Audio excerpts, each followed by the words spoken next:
Tujuan pembelajarannya itu ada 4 poin. Yang pertama, menggambarkan suatu permasalahan berdasarkan logika dengan cermat. Yang kedua, melaksanakan penulisan algoritma berdasarkan notasi penulisan algoritma dengan teliti. Yang ketiga, mengoperasikan software pembuat program dengan baik dan benar.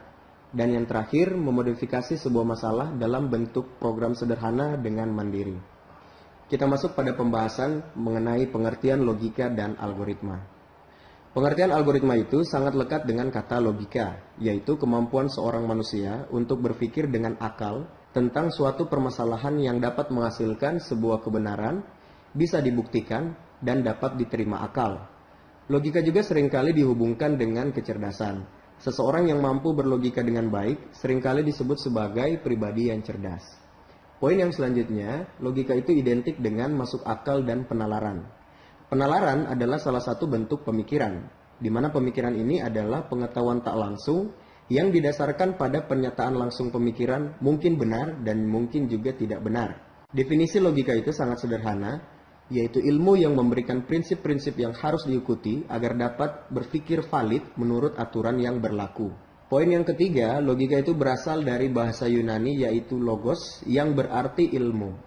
Logika juga dapat diartikan sebagai ilmu yang mengajarkan cara berpikir untuk melakukan kegiatan dengan tujuan tertentu.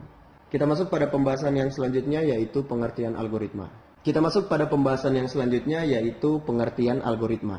Poin yang pertama, algoritma ini berasal dari nama ilmuwan Arab, yaitu Abu Ja'far Muhammad Ibnu Musa Al-Khwarizmi, penulis buku berjudul Al-Jabar wal Muqabalah. Kemudian kata Al-Khwarizmi ini dibaca oleh orang barat menjadi algoritma, yang lambat laun menjadi algoritma, dan diserap ke dalam bahasa Indonesia menjadi algoritma. Poin yang kedua, algoritma menurut para ahli. Menurut Rinaldi Munir, algoritma adalah urutan langkah-langkah logis penyelesaian masalah yang disusun secara sistematis. Menurut tim Gunadarma 1998, algoritma itu adalah suatu himpunan berhingga dari instruksi-instruksi yang secara jelas memperinci langkah-langkah proses pelaksanaan dalam pemecahan masalah. Dari pengertian di atas dapat disimpulkan bahwa logika dan algoritma itu adalah ilmu yang mempelajari cara penyelesaian suatu masalah berdasarkan urutan langkah-langkah terbatas yang disusun secara sistematis dan menggunakan bahasa yang logis dengan tujuan tertentu. Nah, untuk lebih mudah memahami arti dari algoritma, dicontohkan sebuah permasalahan penukaran isi dari 2 gelas. Diberikan 2 buah gelas, yaitu gelas A dan gelas B, di mana gelas A ini berisi air teh dan gelas B berisi air kopi. Pertukaran isi gelas tersebut sehingga menghasilkan gelas A yang semula berisi air teh menjadi berisi air kopi, dan gelas B yang semula berisi air kopi menjadi berisi air teh. Cara penyelesaian permasalahan ini adalah sebagai berikut. Untuk mempertukarkan isi gelas dengan benar, maka kita memerlukan gelas tambahan yang kita beri nama gelas C sebagai tempat penampungan sementara. Nah, berikut algoritmanya. Pertama, siapkan gelas cadangan C. Kedua, tuangkan air teh dari gelas A ke dalam gelas C, di mana saat ini gelas A menjadi kosong. Yang ketiga, tuangkan air kopi dari gelas B ke dalam gelas A, di mana gelas B menjadi kosong. Dan yang keempat, tuangkan air teh dari gelas C ke dalam gelas B. Dari contoh ini dapat dilihat bahwa penyelesaian permasalahan penukaran isi 2 buah gelas itu sangat sederhana.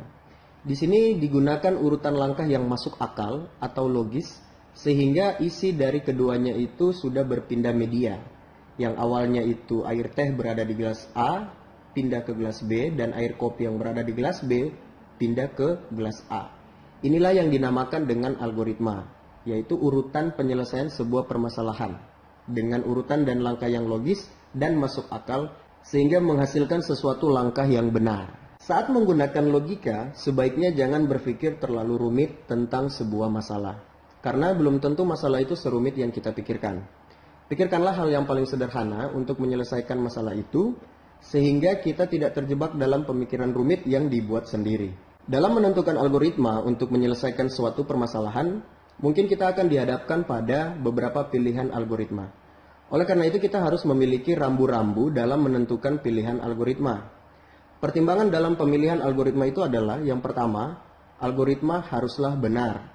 Artinya algoritma akan memberikan keluaran sesuai seperti yang diharapkan dari sejumlah masukan yang diberikan.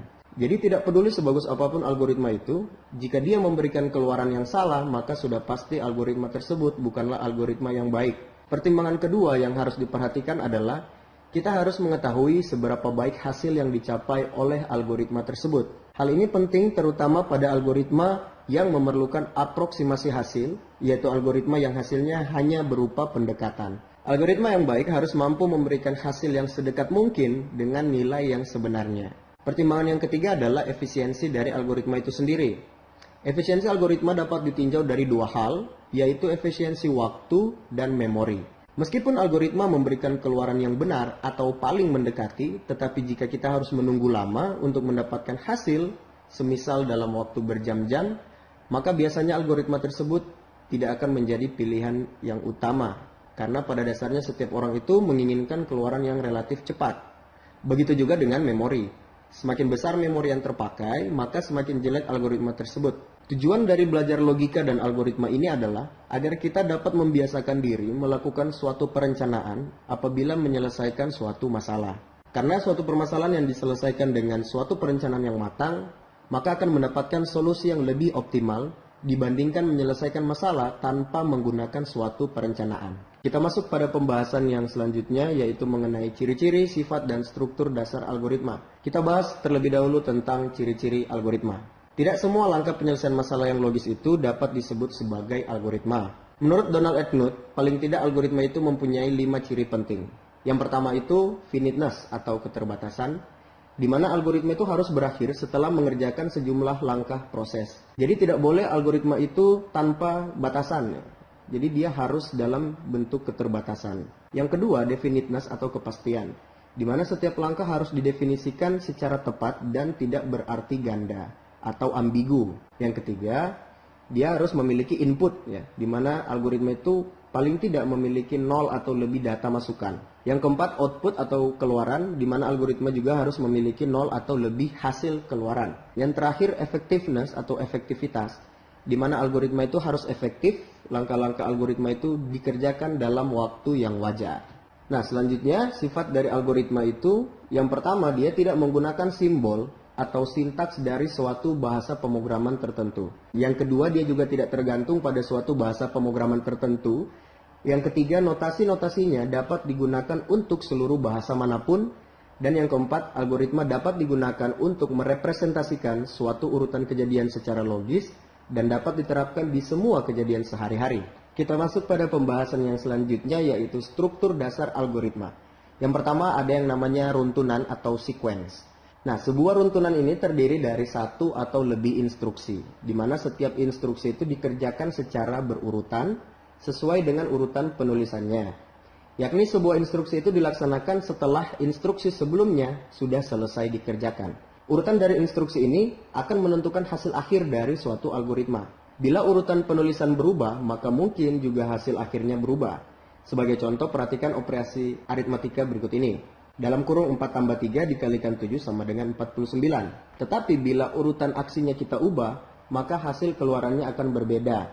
Misalnya, kalau kita ubah 4 ditambah dalam kurung 3 kali 7, itu hasilnya adalah 25. Contoh lain dari runtunan aksi adalah algoritma penukaran dua bilangan bulat. Yaitu yang pertama kita deklarasikan misalnya A, B, dan C sebagai bilangan bulat. Lalu kita masukkan nilai A dan B.